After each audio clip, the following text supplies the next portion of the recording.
We're going to review converting mixed numbers to improper fractions and improper fractions to mixed numbers. So let's start with this example, 2 3/4. And it is a mixed number. I want it as an improper fraction. I could draw pictures. So I have two holes and I have a part of a hole. Now these holes are split into quarters. It takes 4 quarters to make one hole. These are in fourths. So my shaded part here is how much I have. That's one hole. That's 2 holes, and I have 3 out of the 4 pieces in my final one. So what do I have? How many quarters in total?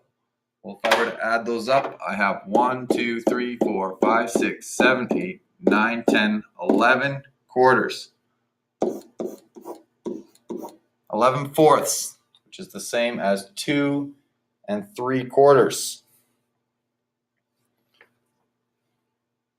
If we look at another example here, if we have 3 1/2.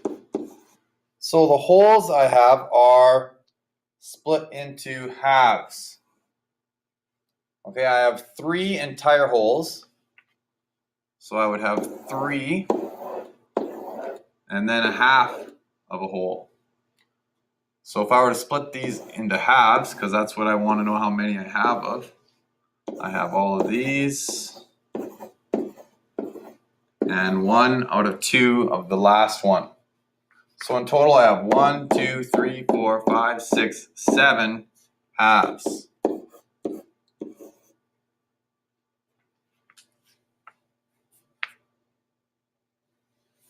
So without drawing a picture, one way to think about it is to just think I have 3 holes, 2 in each of those holes. I could go 2 times 3, which is 6, add this extra one, because I have an extra 1/2, gives me 7 over 2, or 7 halves.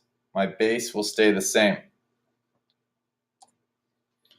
So if I had 4 2/5, so I have 4 holes. Each hole has 5 in it. So 4 times 5 is 20, plus 2 more fifths. So in total, I have 22 fifths.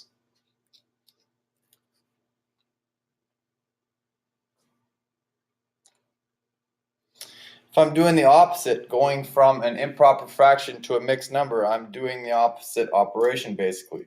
But you can draw it out. So let's say I have 14 thirds. So each group or each hole has 3 in them. And I have 14 of these thirds. So I'm going to start shading in and counting up how many I have.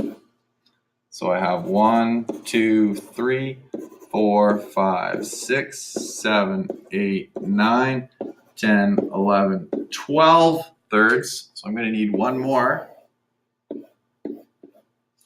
13, 14 thirds. Okay, now all I'm going to do is look at how many holes I have and how many left over. So I have 1, 2, 3, 4 holes, and 2 out of 3 of the final one shaded in.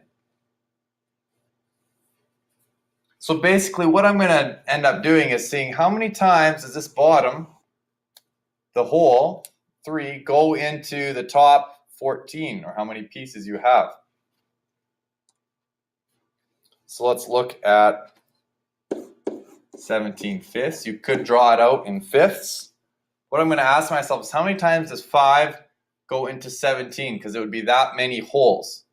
Well, 5 plus 5 plus 5 is 15, plus 2 more left over. Each one of these 5s would be a hole. So I end up getting 3 holes. 3 times 5 would be 15, so 2 more left over. 2 out of 5 of that last one would be filled in. Let's look at 34 sevenths. So I can ask myself, how many times does 7 go into 34? Well, 7 goes 4 times fully into 34. But 7 times 4 would give me 28. So that means I have 6 left over, or 6 out of 7 of that next hole would be filled in. So if you're not sure how many times 7 goes into 34, or if they're larger numbers, you can always do long division and find out, or another strategy. So that's converting between improper fractions and mixed numbers.